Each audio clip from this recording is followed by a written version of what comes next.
এই মুহূর্তে গুরুত্বপূর্ণ সব আপডেট ও বাংলা সংবাদ দেখতে আপনাকে স্বাগতম। প্রথমে জানিয়ে দেব, ঝুঁকি নিয়ে ডিসেম্বরে দেশে ফিরছেন শেখ হাসিনা, শীর্ষ নেতাদের নিয়ে করবেন আত্মসমর্পণ। হামের উপসর্গে আরও ৩ শিশুর মৃত্যু, মোট মৃত্যু ৭৫০। পাহাড়ি ঢলের স্রোতে ভেসে গিয়ে ২ শিশুর মৃত্যু। আয়াতুল্লাহ খামেনিকে দাফনের পর আইআরজিসি প্রধানের হুঁশিয়ারি।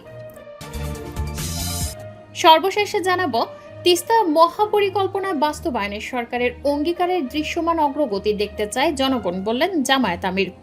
শিরোনাম শুনলেন, এবারে বিস্তারিত। তবে একটা অনুরোধ থাকবে, এই ভিডিওতে একটা লাইক ও কমেন্ট করে জানিয়ে দিন কোন জেলা থেকে বা কোথা থেকে দেখছেন। ঝুঁকি নিয়েই ডিসেম্বরে দেশে ফিরছেন শেখ হাসিনা, শীর্ষ নেতাদের নিয়ে করবেন আত্মসমর্পণ। মৃত্যুদণ্ডের সাজা মাথায় নিয়ে প্রায় 2 বছরের নির্বাসন শেষে আগামী ডিসেম্বরের দিকে দেশে ফেরার পরিকল্পনা করছেন বাংলাদেশের ক্ষমতাচ্যুত প্রধানমন্ত্রী শেখ হাসিনা। দেশে ফিরে দলের শীর্ষ নেতাদের সঙ্গে নিয়ে তিনি স্বেচ্ছায় আদালতে আত্মসমর্পণ করবেন বলে জানিয়েছেন। আন্তর্জাতিক সংবাদ মাধ্যম রয়টার্সকে দেয়া এক সাক্ষাৎকারে 78 বছর বয়সী এই রাজনীতিক তার এই পরিকল্পনার কথা তুলে ধরেন। তিনি জানান, দেশে ফিরলে তাকে গ্রেফতার করা হতে পারে, এমনকি মেরেও ফেলা হতে পারে জেনেই তিনি ফেরার সিদ্ধান্ত নিয়েছেন। শেখ হাসিনার ভাষায়, নেতাকর্মীরা চরম নিপীড়নের শিকার হচ্ছেন। যদি মৃত্যু আসে, আমি চাই তা আমার নিজের মাটিতেই হোক, যেখানে আমার বাবা মায়ের কবর রয়েছে এবং তাদের রক্ত ঝরেছে। ছাত্র জনতার অভ্যুত্থানের মুখে 2024 সালে ক্ষমতা ছেড়ে ভারতে আশ্রয় নেন টানা 4 মেয়াদে ক্ষমতায় থাকা এই প্রধানমন্ত্রী। এরপর থেকেই তাকে দেশে ফিরিয়ে আনতে ভারতের কাছে বারবার দাবি জানিয়ে আসছে ঢাকার বর্তমান সরকার। এ প্রসঙ্গে শেখ হাসিনা বলেন, কর্তৃপক্ষ তাকে ফিরিয়ে নিতে চায় এবং এজন্য ভারতকে বারবার চিঠি দিচ্ছে। তবে তিনি নিজেই দেশে ফিরে যাবেন।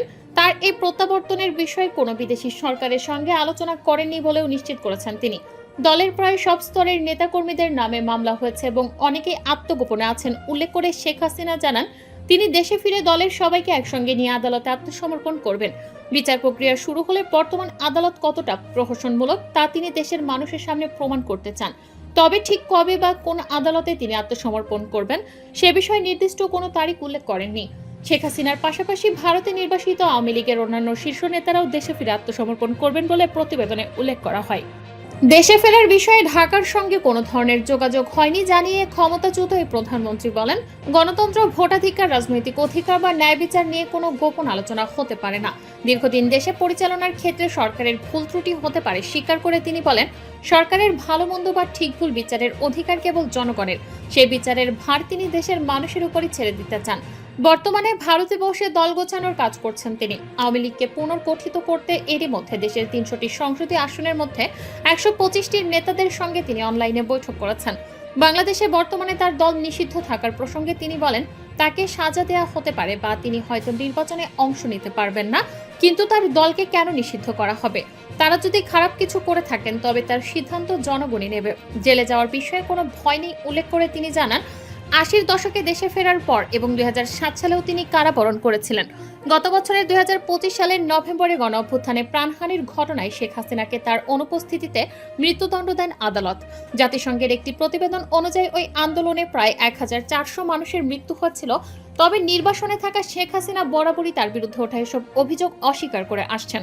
ক্ষমতাচ্যুত হওয়ার পর শেখ হাসিনা এই প্রথমবার দেশে ফেরার কোনো সময়সীমা বা পরিকল্পনার কথা প্রকাশ্যে আনলেন।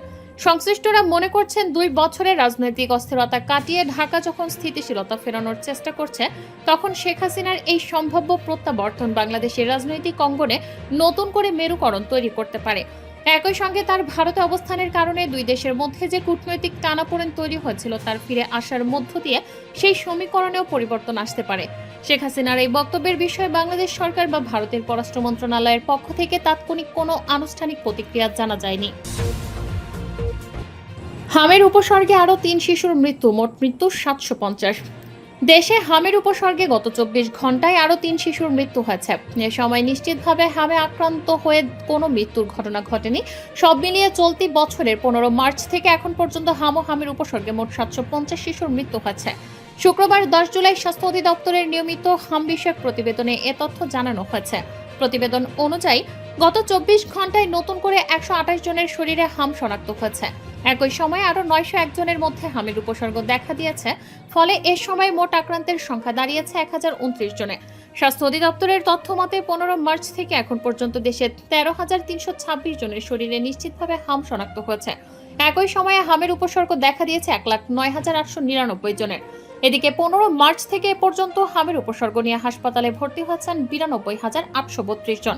এর মধ্যে চিকিৎসা শেষে সুস্থ হয়ে হাসপাতাল ছেড়েছেন 89,234 জন। পাহাড়ি ঢলের স্রোতে ভেসে গিয়ে 2 শিশুর মৃত্যু। চট্টগ্রামের বাঁশখালী উপজেলায় পাহাড়ি ঢলে ডুবে 2 শিশুর মৃত্যু হয়েছে।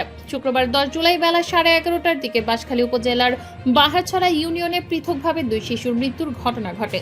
নিহতরা হলো বাহারছড়া ইউনিয়ন দক্ষিণ ইলশা গ্রামের মেহের আলী বাড়ির প্রবাসী কামাল উদ্দিনের ছেলে মোহাম্মদ আশিক বয়স 7 ও একই ইউনিয়নের রত্নপুর এলাকার মোহাম্মদ মিরাজ বয়স 3।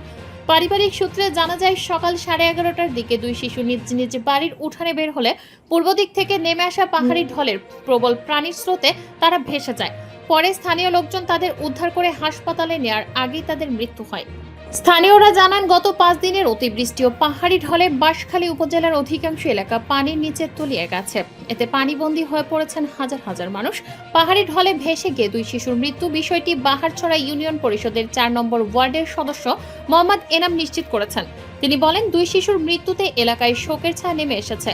বাঁশখালী থানার ওসি রবিউল হক বলেন পাহাড়ি ঢলের পানির স্রোতে ভেসে 2 শিশুর মৃত্যুর খবর পেয়েছি।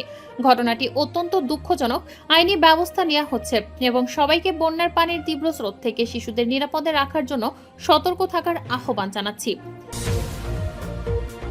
আয়াতুল্লাহ খামেনিকে দাফনের পর আইআরজিসি প্রধানের হুঁশিয়ারি। ইরানের প্রয়াত সর্বোচ্চ নেতা আয়াতুল্লাহ আলী খামেনিকে হত্যার প্রতিশোধ নেয়ার অঙ্গীকার করেছেন ইসলামী বিপ্লবী গার্ড বাহিনীর শীর্ষ commander brigadier general Ahmad Vahidi. তিনি বলেন এই হত্যাকাণ্ড ইতিহাসের স্মৃতি থেকে কখনো মুছে যাবে না। শুক্রবার 10 জুলাই ডনের এক প্রতিবেদন থেকে তথ্য জানা যায়। প্রতিবেদনে বলা হয় সেপা সংবাদ সংস্থার প্রকাশিত এক বিবৃতিতে আইআরজিসির শীর্ষ কমান্ডার ও প্রধান ব্রিগেডিয়ার জেনারেল আহমদ ফাহিদি অপরাধীদের উপযুক্ত শাস্তি দেওয়ার আহ্বান জানিয়েছেন। বিশেষ করে মার্কিন বাহিনীকে শিশু হত্যাকারী সেনাবাহিনী হিসেবে আখ্যা দিয়ে তিনি পূর্ণ ন্যায় বিচার প্রতিষ্ঠার দাবি তোলেন। এক বিবৃতিতে ওয়াহিদি বলেন আমেরিকার অপরাধী নেতা এবং ইসলামী বিপ্লব প্রতিরোধ ফ্রন্টের সমস্ত শত্রুদের জেনে থাকা উচিত এই স্বর্গীয় নেতাকে কাপুরুষোচিতভাবে হত্যা করে তারা কখনোই প্রতিরোধের পতাকাকে মাটিতে নামিয়ে দিতে পারবে না। এ সময় শহীদদের রক্তের প্রতিশোধ এবং অপরাধীদের শাস্তি নিশ্চিত করা একটি চূড়ান্ত বৈধ এবং কখনো বিস্মৃত না হওয়া দাবি হয়ে থাকবে বলে উল্লেখ করেন তিনি। মার্কিন ও ইসরায়েলি বিমান হামলায় খামেনি এবং তার পরিবারের 4 সদস্য নিহত হয় 4 মাস পর গতকাল তার নিজ শহর মাসাদে দাফন সম্পন্ন হয়েছে। খামেনির দাফন 4 মাস পর গতকাল তার নিজ শহর মাসাদে সম্পন্ন হওয়ার পরপরই আইআরজিসি প্রধান এই হুঁশিয়ারি দিলেন।